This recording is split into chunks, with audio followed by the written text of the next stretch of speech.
सीमा से आगे निकल जाने का एक ही तरीका है, असंभव की सीमाओं से आगे निकल जाना।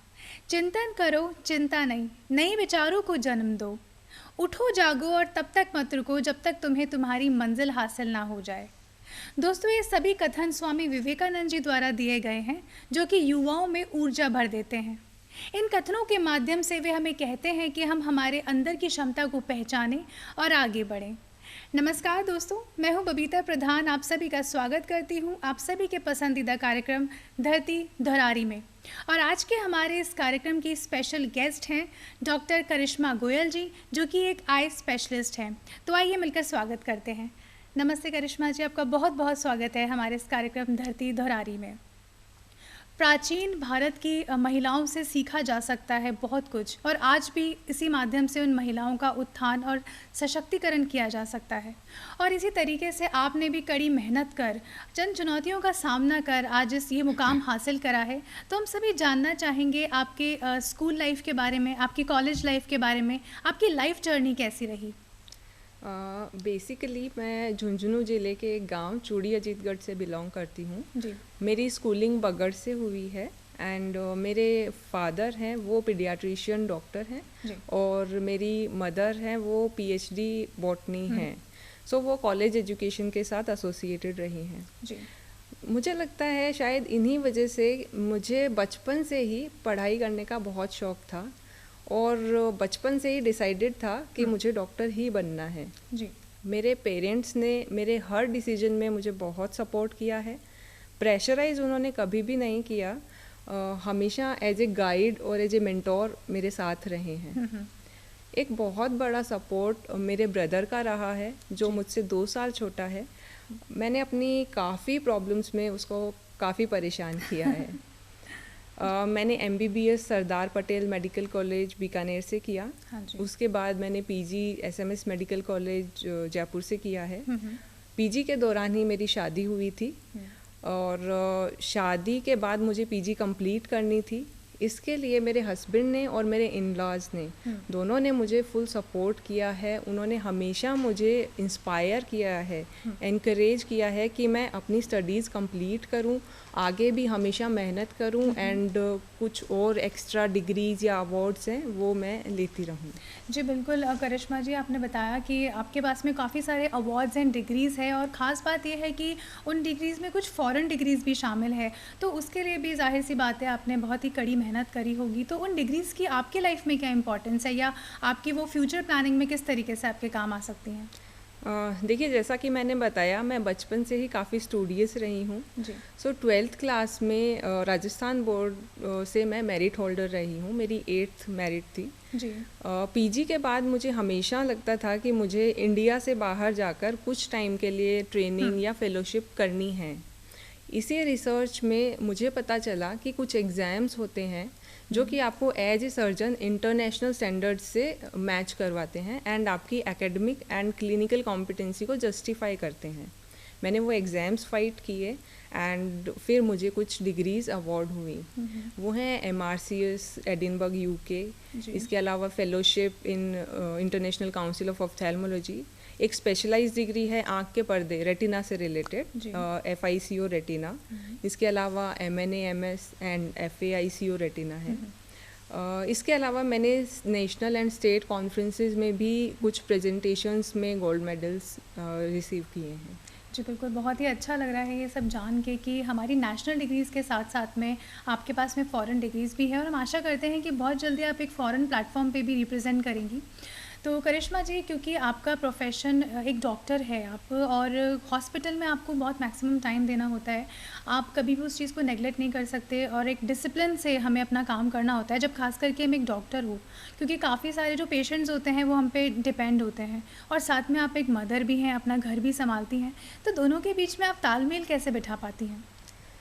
मुझे लगता है ये प्रोफेशनल पर्सनल लाइफ बैलेंस करना किसी भी वर्किंग फ़ीमेल के लिए एक बहुत बड़ा चैलेंजिंग इशू है। बिल्कुल। बहुत बार ऐसा होता था कि जब मैं हॉस्पिटल के लिए निकलती थी तो मेरी बेटी रोने लग जाती थी कि मम्मा नहीं जाओ, हॉस्पिटल नहीं जाओ जी। उस टाइम एक इंटेंस गिल्ट वाली फीलिंग आती है कि मुझे अपनी रोती हुई बेटी को छोड़कर हॉस्पिटल नहीं जाना चाहिए, मुझे इसके साथ में रहना चाहिए। लेकिन मुझे लगता है कि आपको अपने इनर पीस के लिए अपनी और अपनी फैमिली लाइफ के साथ साथ अपने प्रोफेशनल वर्क लाइफ को भी टाइम देना चाहिए, तभी आप वो इनर पीस फील कर पाएंगे, तभी आप खुद सेटिस्फाई रह पाएंगे एंड तभी आप चीज़ों को बैलेंस आउट कर पाएंगे। ठीक है, मेरे लिए ये बहुत बड़ा एडवांटेज रहा है कि मैं अपने इन लॉज के साथ रही हूँ।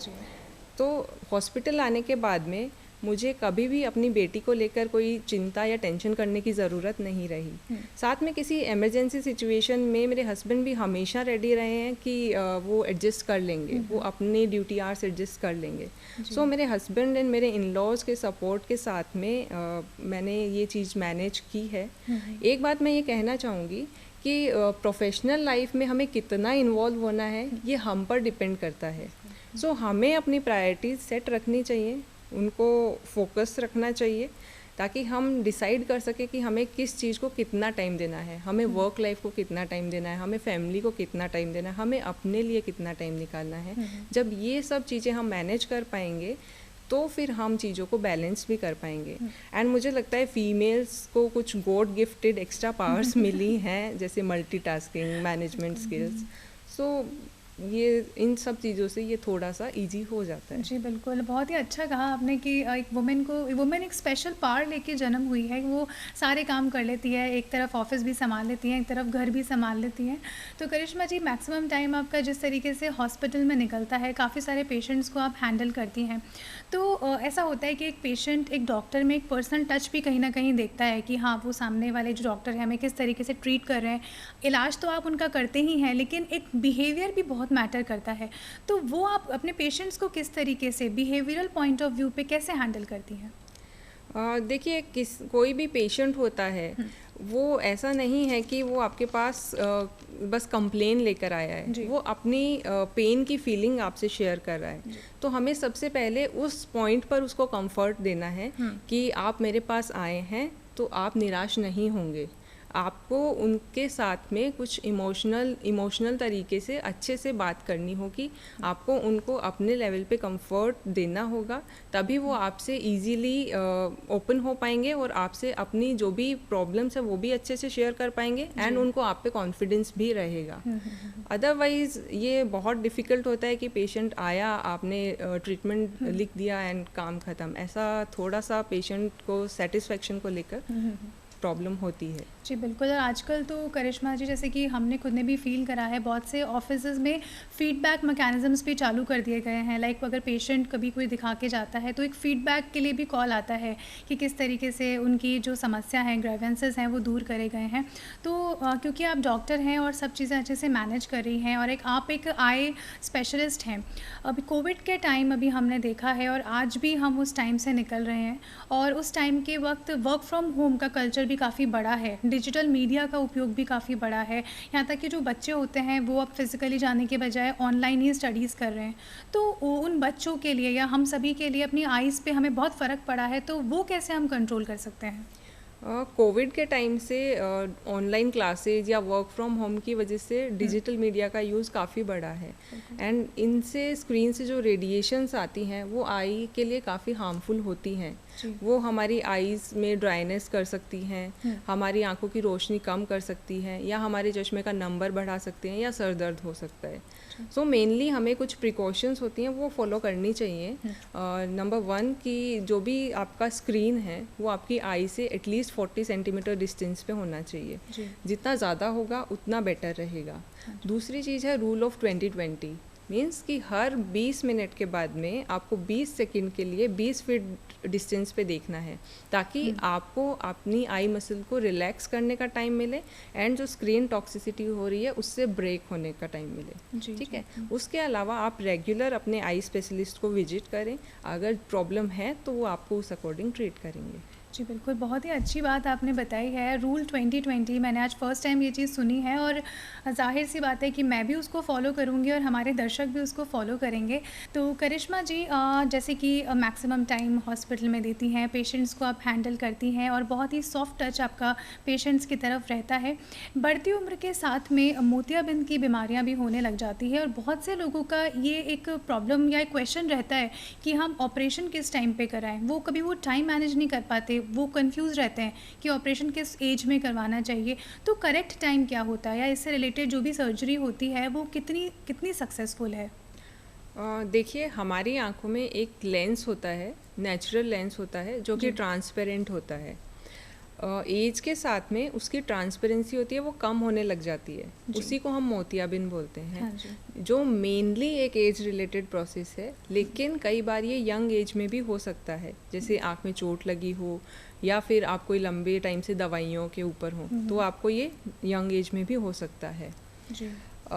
पहले के टाइम में ये मानते थे कि मोतियाबिंद जब पूरी तरह पक जाए, वो बिल्कुल सफ़ेद या बिल्कुल काला हो जाए, उस टाइम ऑपरेशन करवाना चाहिए। लेकिन ऐसा बिल्कुल भी नहीं है। अगर मोतियाबिंद बहुत ज़्यादा पक जाता है तो वो आपकी आँख के अंदर फट सकता है, उसके वजह से आँख में काला पानी हो सकता है, जो कि परमानेंट विजन डैमेज कर सकता है। मोतियाबिंद खुद कभी परमानेंट डैमेज नहीं करेगा, जब आप उसके लिए ऑपरेट करवा लेंगे तो विजन वापस आ जाता है। लेकिन एक बार काला पानी हो गया तो वो आपकी आँख की नस पे इफ़ेक्ट करता है, जो कि परमानेंटली विजन है उसको लॉस कर सकता है। जी। दवाइयों से मोतियाबिंद का ट्रीटमेंट होना अभी तक संभव नहीं हो पाया है, इसके लिए ऑपरेशन ही करवाना होता है। जी। हाँ। इसके लिए ऑपरेशन ही करवाना होता है। जी। आजकल इतनी एडवांस टेक्नोलॉजी आ गई हैं, फेको इमल्सिफिकेशन है, फेमटो सर्जरी है, जिनसे कि मोतियाबिंद का ऑपरेशन बहुत आसान और बहुत कम समय में होता है। सो आप अपने आई स्पेशलिस्ट की एडवाइस के अकॉर्डिंग, जो भी वो सजेस्ट करते हैं उस टाइम के अकॉर्डिंग ऑपरेट करवाएं, उनकी सजेशन को फॉलो करें। तो फेको सर्जरी की अभी आपने बात करी है, लाइक वो होने के बाद में ऑपरेशन वो कितना सक्सेसफुल रहता है और प्रिकॉशंस उसके लिए क्या रखने पड़ते हैं? देखिए, सक्सेसफुल सर्जरी डिपेंड करती है कि पेशेंट को ऑपरेशन से पहले कुछ मेजर इशू तो नहीं है। अगर नहीं होते हैं तो वो सर्जरी 99% तक सेफ है। जो प्रिकॉशंस होते हैं वो मेनली आपको अपनी आई को प्रिवेंट करना होता है, जो भी डस्ट है या पॉल्यूशन है या सनलाइट है, धुआं है, उन सब से, ताकि आई में इन्फेक्शन के चांसेस कम रहें। पानी से प्रोटेक्शन रखनी होती है ताकि इन्फेक्शन के चांसेस उसमें आई में कम रहें। सो बहुत ज़्यादा प्रिवेंशन आजकल नहीं होता। पहले के टाइम में जो इंसिजन वाली सर्जरी होती थी, जिसमें इंसिजन बड़ा होता था, उसमें प्रिवेंशन ज़्यादा रखना पड़ता था। आजकल वो चीज़ काफ़ी हद तक कम हो गई है, क्योंकि टेक्नोलॉजी इतनी बढ़ गई है, एडवांस हो गई है। हाँ, टेक्नोलॉजी इतनी एडवांस है कि अब हम लोग इतनी अच्छी अच्छी टेक्नोलॉजीज़ लेकर आ गए हैं। आर्टिफिशियल इंटेलिजेंस का भी अब चयन हो गया है, तो इस वजह से बहुत ही ईजीनेस होने लग गई है आजकल पेशेंट्स को। क्योंकि हम आइज़ की बात कर रहे हैं तो मुझे एक गज़ल याद आ गई, वो ज़रूर मैं आप सभी को सुनाना चाहूँगी। मैं जिसे ओढ़ता बिछाता हूँ, मैं जिसे ओढ़ता बिछाता हूँ, चलिए तुम्हें एक गज़ल सुनाता हूँ। एक जंगल है तेरी आँखों में जिसमें मैं हमेशा खो जाता हूँ। दोस्तों, ऐसा कहते हैं कि आँखें कभी झूठ नहीं बोलती, एक और आँखें हंसती भी है तो एक और रोती भी है, और किसी मनुष्य की मन की स्थिति उसकी आँखों से बड़े इजीली बयां हो जाती है। तो हम सभी की रिस्पॉन्सिबिलिटी बनती है कि हम हमारे आइज़ को बहुत ही हेल्दी रखें। तो उसके लिए हमारे दर्शक आपसे ज़रूर जानना चाहेंगे कि ऐसे कौन से फूड्स एंड न्यूट्रिशंस हमें लेने चाहिए, शुरुआत से ही लेने चाहिए, जिससे कभी हमें चश्मा ना लगे, हमारी आँखों में कभी कोई प्रॉब्लम ना हो। देखिए, किसी भी पर्सन के लिए बैलेंस डाइट बहुत ज़्यादा इम्पॉर्टेंट होती है। स्पेशली आँखों के लिए हम हमेशा से सुनते आ रहे हैं, पढ़ते आ रहे हैं कि विटामिन ए रिच फूड होना चाहिए। ऐसा भोजन जिसमें कि विटामिन ए की मात्रा बहुत ज़्यादा हो। सो ऐसे में आपको हरी सब्जियां खानी चाहिए, कैरेट्स होती हैं, दूध होता है, एग होता है, ये सब आपको अपने रूटीन डाइट्स में इंक्लूड करने चाहिए। जी। इसके अलावा एंटीऑक्सीडेंट्स होते हैं, वो भी हमारी आइज़ के लिए बहुत इम्पॉर्टेंट होते हैं। वो हमारी आँखों के पर्दे में ताकत लेकर आते हैं। एंटीऑक्सीडेंट्स में आते हैं जो सिट्रस फ्रूट्स होते हैं, जैसे ऑरेंज हो गया, इसके अलावा ग्रेप्स हो गए। सिट्रस फ्रूट्स के अलावा हम नट्स ले सकते हैं, बेरीज ले सकते हैं एज एंटीऑक्सीडेंट। जी। अगर हम स्मोकिंग कर रहे हैं तो वो हमें छोड़ देनी चाहिए। स्मोकिंग हमारी आइज़ के लिए बहुत ज़्यादा हार्मफुल होती है, वो हमारे पर्दे को भी नुकसान पहुंचाती है। जी। एंड रेगुलर आई चेकअप सभी के लिए ज़रूरी है, स्पेशली बच्चों के लिए, क्योंकि बच्चों की बढ़ती उम्र होती है, आई की भी ग्रोइंग एज होती है, कभी भी चश्मा लग सकता है, कभी भी नंबर बढ़ सकते हैं। सो बच्चों का आप रेगुलर रूटीन आई चेकअप कराएं, ताकि चीज़ें हैं वो जल्दी हमें पता चलें और उसका उस अकॉर्डिंग ट्रीटमेंट हो सके। जी करिश्मा जी, बहुत ही आप सही बता रहे हैं कि बच्चों को स्टार्टिंग से ही हम सभी को बच्चों का चेकअप कराना चाहिए या हमें खुद का भी चेकअप कराते रहना चाहिए।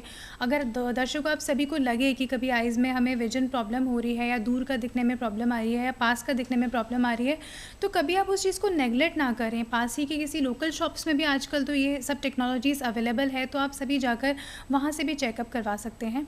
तो करिश्मा जी, बहुत से लोगों को आजकल डायबिटीज़ भी होने लगी है। हमारे इस आधुनिक की तरफ जैसे हम बढ़ रहे हैं, बीमारियां भी काफ़ी हो रही है, ट्रांस फैट्स भी हम कंज्यूम कर रहे हैं, तो उस वजह से डायबिटीज़ का भी बहुत ही एक गलत इफ़ेक्ट पड़ता है आइज़ पर। तो उससे कैसे बचा जा सकता है, या कोई घरेलू ऐसा उपाय है जिसको लेकर हम इसको कंट्रोल कर सकते हैं? देखिए, डायबिटीज़ एक बीमारी है जो कि बहुत सारे ऑर्गन्स को इन्वॉल्व करती है जी। ठीक है। जैसे इसका इफ़ेक्ट बाकी ऑर्गन्स पे आता है, जैसे किडनी पर आता है, इसी तरह आँख पे भी आता है। आइज़ में जो हमारा पर्दा होता है, जो हम रेटिना बोलते हैं, उस पे डायबिटीज़ का इफ़ेक्ट आता है। पर्दे में सूजन हो सकती है या फिर जो ब्लड वेसल्स होती हैं आँख के पर्दे में, उनमें प्रॉब्लम्स आ सकती हैं, वो फट सकती हैं एंड एंड स्टेज पर जाकर जो आपकी आँख का पर्दा है वो भी उखड़ सकता है जी। सो हमें जो भी डायबिटिक पेशेंट होते हैं उनको हम हमेशा सजेस्ट करते हैं कि आप अपनी आई का, अपने आँखों के पर्दे का एटलीस्ट हर 6 महीने से चेकअप कराते रहें, क्योंकि अर्ली स्टेज में अगर बीमारी का पता चल जाता है तो उसे हम ट्रीट कर सकते हैं, लेकिन अगर एडवांस स्टेज में पता चलेगा तो फिर हमारे लिए ट्रीटमेंट करना, वो विजन सेव करना बहुत मुश्किल होता है जी। इसलिए टाइम टू टाइम आप चेकअप कराएं, आप आई स्पेशलिस्ट की एडवाइस को फॉलो करें और इसी तरह से आप उस चीज़ को प्रिवेंट कर सकते हैं।